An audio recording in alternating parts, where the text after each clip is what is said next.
you even cooler under your mask. I was just cool the whole time.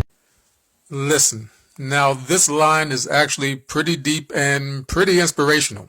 And I don't mean deep in the way that fans love to say that anything that their favorite character says is deep. I mean that this line is actually pretty deep for superhero stories and comic book characters in general. At first, it reminded me of the movie Any Given Sunday, where Jamie Foxx's character Willie Beeman is talking to reporters, and one of them asks him, how does it feel to be a star? And he says, I was always a star. You guys just didn't know about it.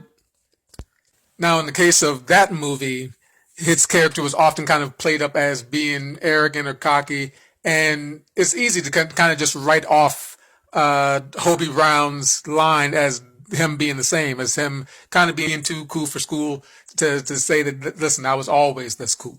But in the context of Spider-Man, and especially the Miles Morales Spider-Man, this line is actually kind of advice to Miles.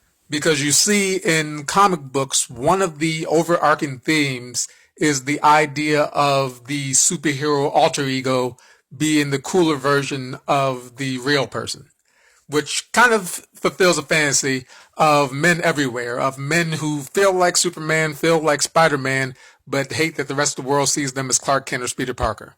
And when it comes to Spider-Man and Peter Parker, oftentimes they have been portrayed as two completely different characters, which is why so many fans argue that Andrew Garfield is most likely the best Spider-Man, but Tobey Maguire is probably the best Peter Parker. With Miles Morales Spider-Man and the Spider-Verse trilogy, what we basically have is we have Miles trying to earn the mantle of Spider-Man. Even though he already has it, even though he's already Spider-Man, so much of the trilogy is about him feeling worthy of being Spider-Man, of him trying to live up to the Spider-Man persona that he portrays and that the legacy of it.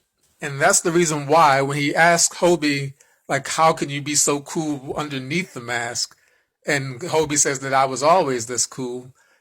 It's the way that I would interpret it, at least from the writer's perspective, is that it's not just him being cool or having a cool one-liner. It's him pretty much, the subtext of it is him telling Miles, you're the same way. That however cool you think you are as Spider-Man, that's who you are as Miles Morales. That Spider-Man doesn't have to be a mask. It doesn't have to be this wish fulfillment where Spider-Man is so much greater than you are. Spider-Man is who you are.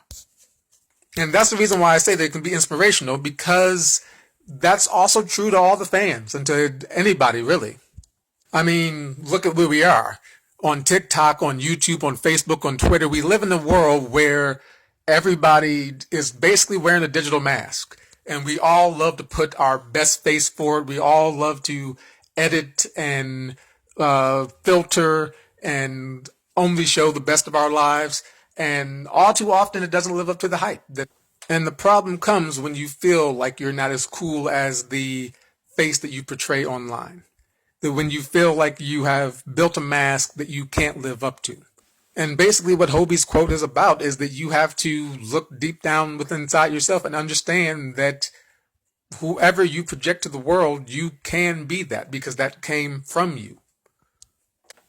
And also, I'm of the belief that masks only fit well when the face underneath it kind of has some similarity to that mask. And by that, I mean that you can be a mean person and act nice, as several millions of people have done, but most of the time there's signs that people aren't really nice, where you can only act a certain way convincingly when that's in you.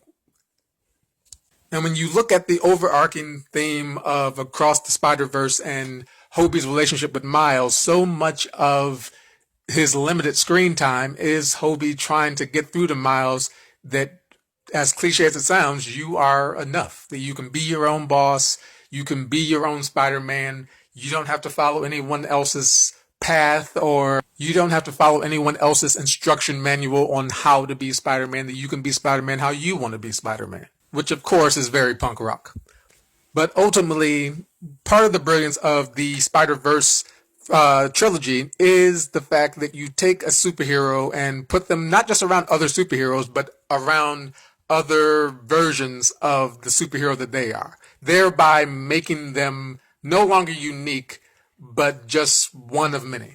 And in that environment, it's extremely easy not to feel like you're Spider-Man, but to feel like you are someone who just lucked out to gaining access to the Spider-Man Club, to be gifted, to be honored, to be welcome into the Spider-Verse as opposed to being Spider-Man. And basically what I feel like Hobie Brown was telling Miles in his own coded way was a variation of what Bruce Wayne once told Terry McGinnis in Batman Beyond, which is, It's not Batman that makes you worthwhile. It's the other way around. Never tell yourself anything different.